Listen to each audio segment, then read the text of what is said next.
Sí, es verdad. Este es el primer año, la primera vez que el censo se hace cada 10 años, que casi inicialmente no se recibió el censo impreso, la forma del censo impresa.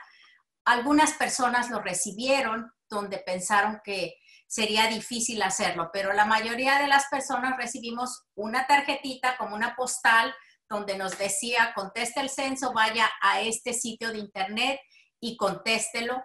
O también, como bien lo indicaste, se puede llamar por teléfono y hay una línea en español, exclusivamente en español, para que las personas puedan hablar con alguien y darle las preguntas. Les leen las preguntas y ellos dan la respuesta. Muy importante, hay que hacerlo, esta es la forma, porque si no completamos este censo, el censo ya se atrasó por esta pandemia que estamos viviendo, esta nueva realidad en la que estamos viviendo. El censo está atrasado. Entonces ahora tenemos hasta el 31 de octubre para completar esto. Pero si no se completa en un determinado tiempo, vamos a empezar a tener gente que llegue a tocarnos la puerta, los enumeradores del censo, para hacernos las preguntas. Entonces, en estos momentos de que hay tanta conflicto, no conflicto, hay tanto miedo en nuestra comunidad por los contagios, pues lo más fácil es hacerlo se puede hacer en el celular. Ahora el censo, estos telefonitos se vuelven mágicos, son nuestro aliado. Aquí se puede contestar el censo y sabemos que nuestra comunidad utiliza el teléfono, le encanta, le gusta, lo queremos mucho. Entonces, el censo se puede contestar desde el teléfono. Se puede contestar en una tableta también, en las tablets que hay. Se puede contestar en una computadora. Y si al final decimos, bueno, en este momento no tengo esta información, no puedo hacerlo, pues vamos a llamar al 844-468-2020.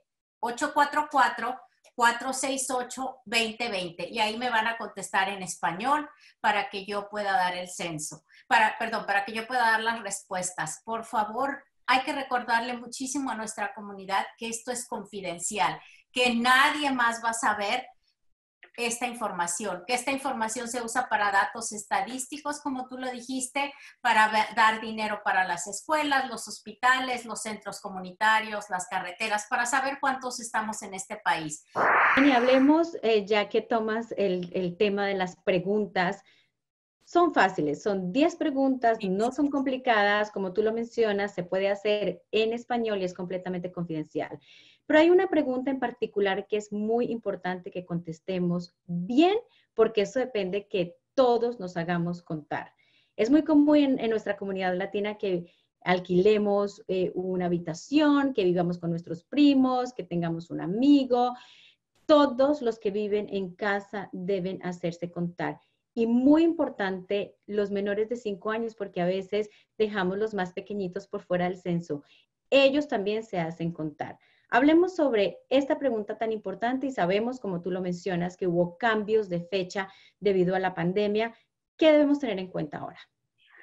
Cuando contestemos la pregunta de cuántas personas están viviendo en la casa, hay que recordar, y lo dice, la forma lo dice, si lo ves en la computadora, si lo ves en el teléfono, si está impreso, que la pregunta se va a contestar con información del 1 de abril, del 1 de abril del 2020. Ese es el día del censo y los que lo contestamos a principios de marzo teníamos que pensar que iba a pasar el 2020, el 1 de abril del 2020 para contestar, particularmente con los niños. Si un niño nació antes del 1 de abril del 2020, lo tienen que contar.